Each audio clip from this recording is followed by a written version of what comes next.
Tropical Storm Maria na nanalasa sa Northern Japan. At tiling ng media tycoon na si Jimmy Lai at pro-democracy activists sa Hong Kong.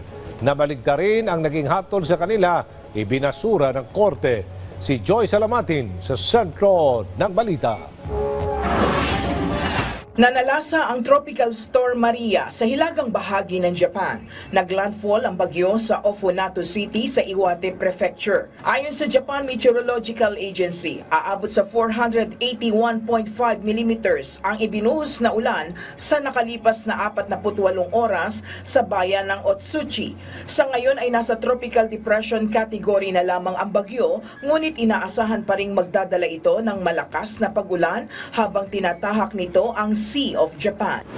Ibinasura ng korte sa Hong Kong ang hiling na baliktarin ang desisyon sa media tycoon na si Jimmy Lai at 6 na iba pang pro-democracy campaigners dahil sa kasong unauthorized assembly noong 2019.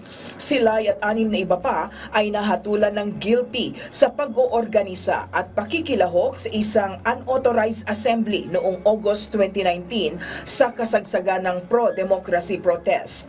Nananatili sa solitary confinement si Lai mula pa noong December 2020 at ngayon ay nahaharap sa hiwalay na national security trial. Nasa higit 5 taon ang sintensya matapos ma-convict dahil sa paglabag sa lease contract para sa kanyang dating pahayagan. Nitong unang 6 na buwan ng 2024, naitala ang pinakamataas na bilang ng pagkamatay ng mga motorbikers sa Sao Paulo sa Brazil.